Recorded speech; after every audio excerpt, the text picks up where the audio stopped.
Turner. तो बच्चों, आज आपकी जो खुशबू रचते हाथ हैं, उस कविता का मैं भावार्थ और जो उसकी काव्यगत विशेषताएं हैं वो आप लोगों को बताऊंगी। तो ये जो कविता है इसको लिखा है अरुण कमल जी ने। अब इस कविता के माध्यम से जो अरुण कमल जी हैं, जो गरीब लोग हैं और जो कारीगर हैं, गरीब कारीगर हैं, उनकी जो दशा है उसकी ओर हमारा ध्यान आकर्षित करना चाह रहे हैं और हमें ये बता रहे हैं कि किस प्रकार ये गंदी गलियों में रहने वाले मेहनती लोग अपनी मेहनत से, अपनी कारीगरी से कई अच्छी अच्छी चीज़ों का निर्माण करते हैं और लोगों हम तक पहुंचाते हैं, लोगों तक उनको पहुंचाते हैं। और फिर भी उनके हाथ कैसे रहते हैं? गंदे रहते हैं। अब इन्हीं के विषय में है ये पूरी कविता आपकी। अब किस प्रकार ये लोग कहाँ रहते हैं, उनकी क्या स्थिति है और किस प्रकार का वो लोग कार्य करते हैं। तो प्रथम पंक्तियाँ सुनिए। कई गलियों के बीच, कई नालों के पार, कूड़े करकट के ढेरों के बाद, बदबू से फटते जाते इस टोले के अंदर, खुशबू रचते हैं हाथ, खुशबू रचते हैं हाथ। अब यहाँ पे कुछ कठिन शब्द आए हैं। कूड़ा करकट। अब कूड़ा करकट से आप अर्थ ले सकते हैं कि जो गंदगी का ढेर होता है उसको कूड़ा करकट कहा जाता है। टोली, टोले का अर्थ यहाँ पे है जो छोटी बस्ती होती है उसको टोले कहा गया है। अब जो ये पंक्तियों का भावार्थ है वो इस प्रकार से होगा।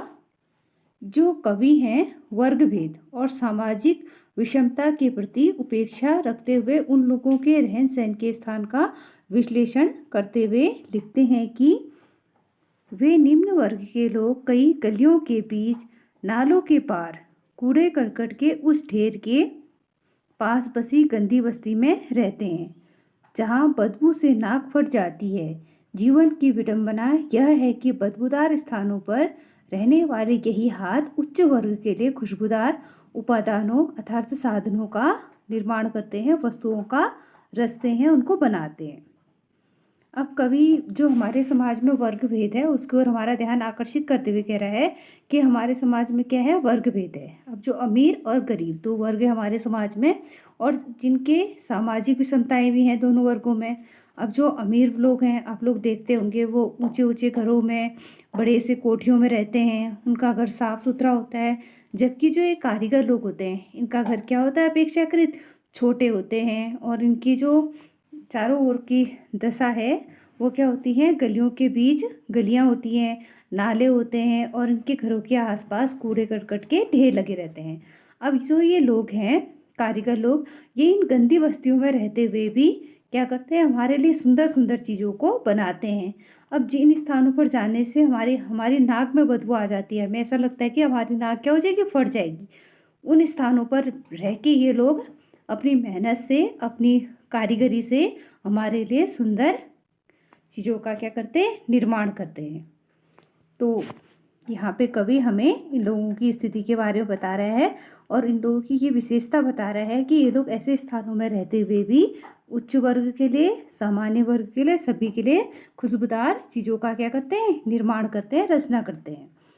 अब इसकी काव्यगत जो विशेषताएं होंगी वो इस प्रकार से होंगी कि जो भाषा है कैसी है? सरल है, सहज है। खड़ी बोली है, खड़ी बोली का अर्थ है खड़ी बोली हिंदी का प्रयोग किया गया है।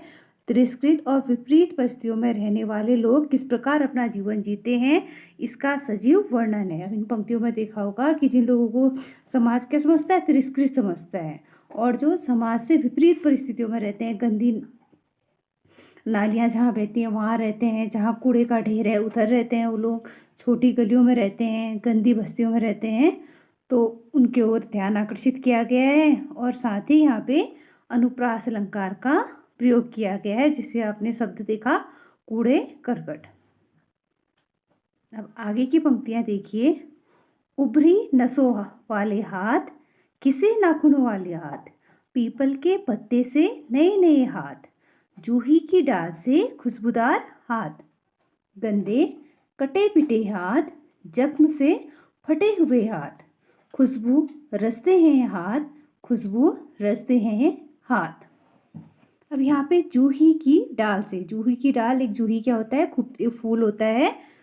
अब हाथ की तुलना जूही की डाल से की गई है कि ये हाथ क्या है, खुशबूदार है फूल की डाल की तरह। जख्म का अर्थ होता है घाव। अब इसका भावार्थ तो सुनिए। उन गंदी नालियों में रहने वाले ये हाथ जिनकी नसें क्या है, उभरी हुई हैं, अर्थात वो क्या है, दुर्बल हैं, जर्जर हैं, कमज़ोर हैं। वे हाथ जिनके नाखून क्या हो गए, काम करते करते घिस गए हैं। या पीपल के कोमल व नए पत्तों जैसे छोटे छोटे हाथ, सुंदर अंगों वाली स्त्रियों के खुशबूदार लंबी डालों जैसे हाथ। अब यहाँ पे जो गरीब कारीगर हैं उनकी स्थिति बताई गई है। वो लोग कैसे हैं, दुर्बल हैं और कमज़ोर हैं। उनके हाथ के जो नाखून हैं वो काम करते करते क्या हो गए, घिस चुके हैं।